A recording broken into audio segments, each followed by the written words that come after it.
Hello friends, my name is Kingsley and welcome to my channel. The objectives of my channels are first to diligently search for academic and funding opportunities from different universities all over the world, and then to bring these opportunities to public awareness through my Facebook page and my YouTube channel. Secondly, my goal is to mentor undergraduates and graduate candidates who are looking to apply to these different universities on how to be strategic and competitive for these limited opportunities through my free online mentorship program. So if this is of interest to you or someone you know, I will encourage you to subscribe to my channel, Info Sessions with Kingsley, and hit the notification bell so as to be reminded whenever I put up a video highlighting academic and funding opportunities. Also, encourage others to do the same, and at all times, please feel free to share and encourage others to share as well. Today, I am highlighting academic and funding opportunities for graduate studies in engineering, both at the master's and PhD level from the University of Alberta, Canada. So if this is of interest to you, please keep watching. Let's dive right into these opportunities. Right out of the gate, I will say that the University of Alberta is one of Canada's most international student-friendly universities. In addition to that, the U of A, as it is popularly called, ranks consistently amongst the top 5 universities in Canada and is equally favorably ranked among top universities in the world. Edmonton, where the university is located, has a modest cost of living as well. In addition, there are numerous funding opportunities, both internal and external, available for these programs, including the supervisor stipend, which is in the range of 22,000 to 25,000 Canadian dollars yearly, depending if you're in the master's or in the PhD program.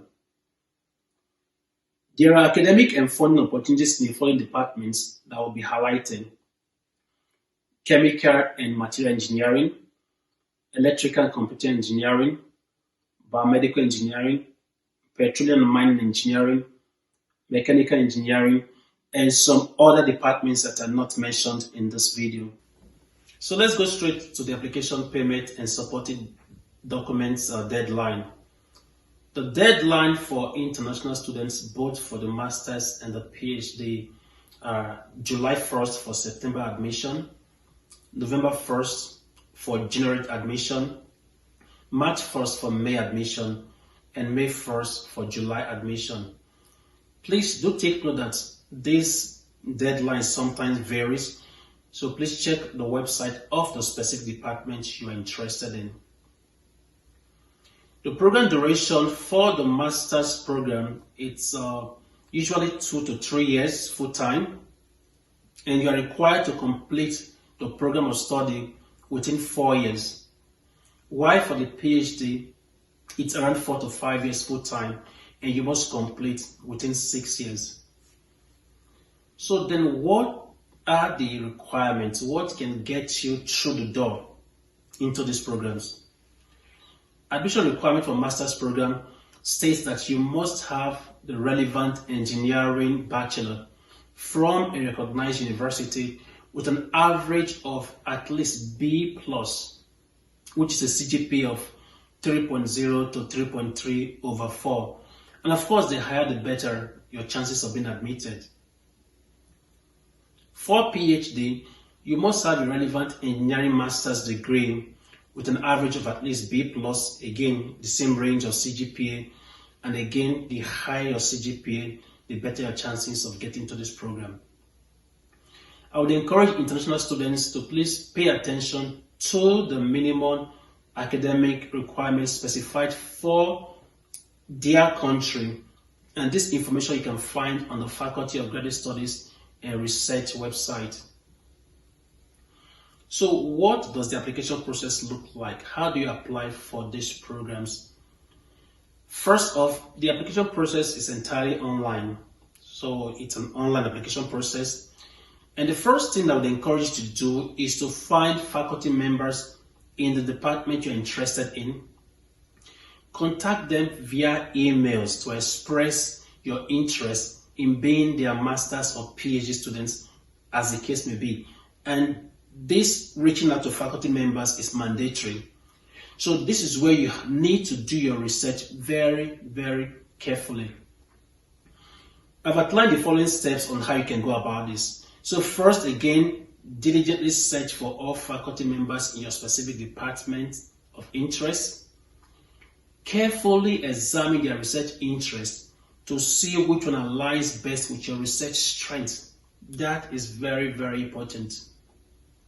After that, get in touch with these faculty members you have shortlisted by email or phone to find out if they are accepting new master's or PhD applications, and also to just go over your project with them and how that might fit into their research portfolio.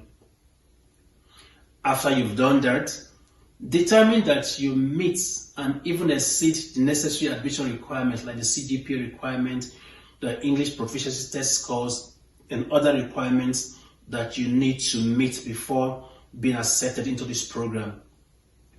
And then submit a formal application before the deadline date and pay the non-refundable application fee to the university. In addition to that, you're going to submit supporting documents. So you're going to be submitting things like your official transcript, your official degree certificates, 3 reference letters of support, your CV, and you're going to also be submitting a personal statement and the English proficiency test scores like TOEFL and the IELTS, amongst others. Now let me just quickly touch on the CV. So in your CV, you should have a detailed CV that will include personal information, your educational and work experiences, your technical and language skills, your honors and awards, your research publications, amongst others. And then, like I did mention previously, you are expected to write a statement of personal interest.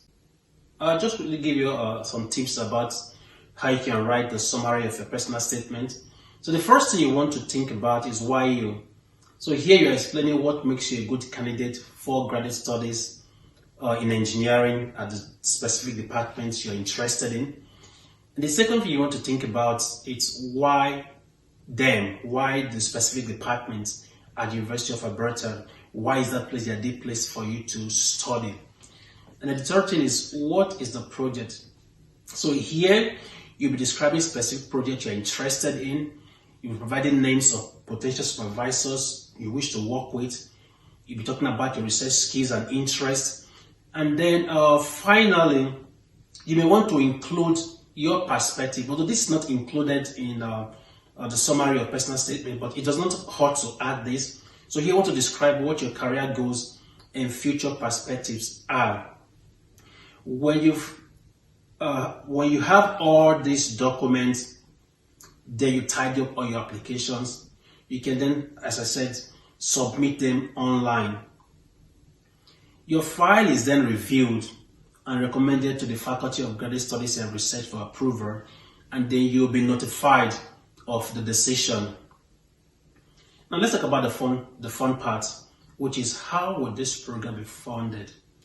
Now I would say that there are tuitions associated with these programs, but the numerous funding opportunities, both internal, which includes things like award, bursaries, teaching assistant positions, research assistant positions, fellowship, supervisor stipends, as well as external sources of funding from government educational agencies and other organizations, very greatly outweighs your tuition and fees and guarantees you enough funds in your pocket for upkeep.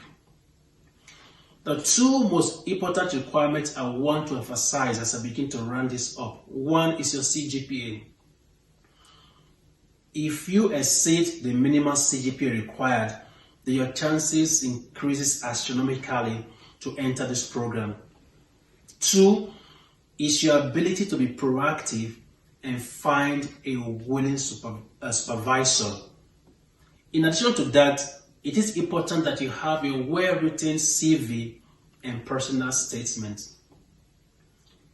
Let me quickly say that this video is not a sponsored advert from the University of Alberta. This is simply me searching these information and bringing them to your attention. So I hope you found this information useful. If you did, please subscribe to my channel. And if you've not already done so, also kindly share and invite others to do the same. You take good care of yourself. See you again soon, and bye for now.